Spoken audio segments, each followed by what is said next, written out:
Chers paroissiens de Saint-Pierre et Saint-Paul en Rouennais, je suis très heureux de vous retrouver pour cette grande fête de l'Annonciation, où nous commémorons le moment où Dieu frappe à la porte de l'humanité.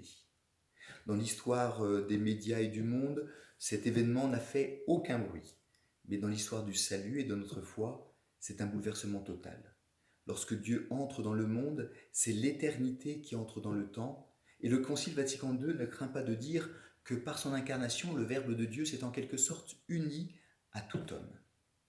Alors pour bien célébrer cette fête de l'Annonciation, je voudrais vous rappeler cette petite prière de l'Angélus. Une prière parce que en ce temps de confinement, on a un peu plus de temps pour prier. Quelqu'un me le disait aujourd'hui, j'avais jamais autant prié que pendant ce temps, ce carême de cette année. Une prière courte parce qu'il y en a aussi qui n'ont pas beaucoup de temps. Outre les personnes de santé, je pense aussi aux professeurs. Une professeure de français me disait récemment, m'écrivait qu'elle n'avait pas beaucoup de temps pour regarder toutes les vidéos, tout ce qui se donnait, parce qu'il fallait qu'elle se donne pour ses élèves. Alors, cette prière de l'Angélus, c'est une sorte de valse. Une valse à trois temps.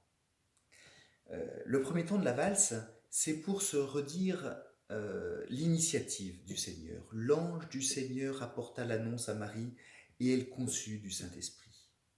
Et pendant que l'on récite le premier Je vous salue Marie, il est bon de vivre un vrai émerveillement devant le Seigneur. C'est comme si ça avait été trop peu pour lui de nous créer, trop peu pour lui d'appeler des patriarches, de les conduire, trop peu pour lui de nous donner sa loi, de nous donner la parole par les prophètes. S'il voulait habiter parmi nous, c'est Saint Jean qui nous le dit. Le Verbe s'est fait chair et il a planté sa tente parmi nous. Le deuxième temps de la valse, c'est pour voir la réponse de Marie.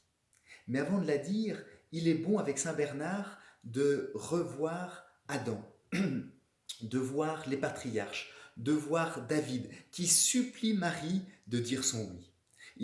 Ce Saint Bernard, il fait comme un arrêt sur image dans le temps de l'Annonciation et il manifeste combien tout l'Ancien Testament crie vers Marie en disant « S'il te plaît, dis ton oui, nous l'attendons pour être sauvés ».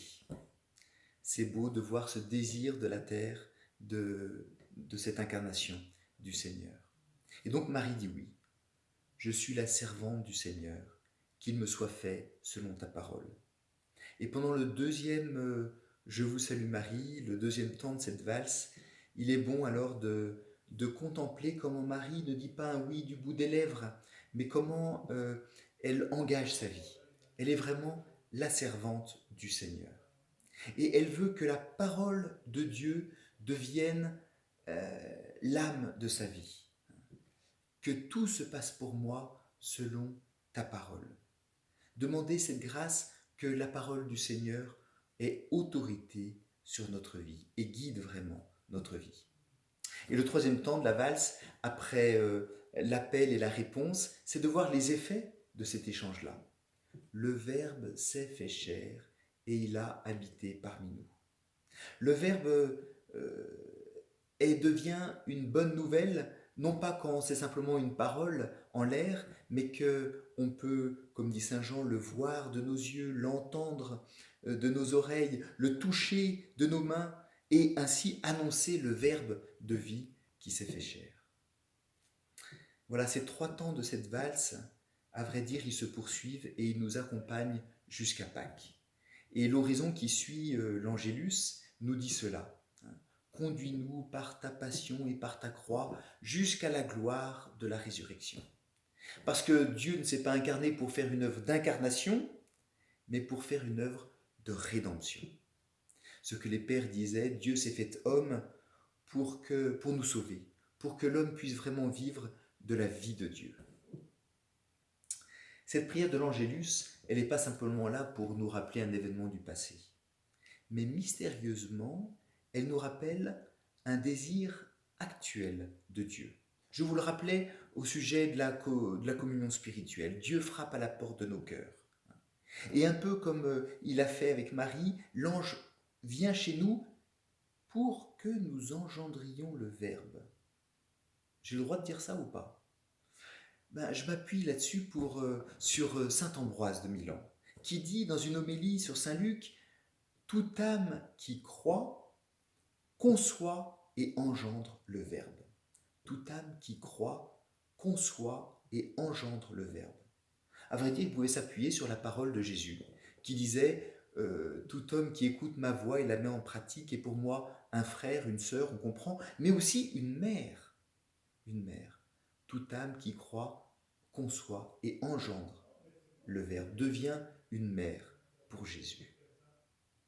Et donc, cet Angélus, nous le redisons aussi pour que cet échange-là, il intervienne dans notre vie. Et que dans nos cœurs, mais aussi dans nos maisons, dans nos familles, dans nos entreprises, dans notre ville, dans notre monde, dans notre pays, le Verbe vienne étendre sa tente. Étendre les piquets de sa tente, comme le dit le livre de la Genèse. Voilà ce que nous pouvons vivre, voilà ce que nous pouvons demander. Belle fête de l'Annonciation à chacun.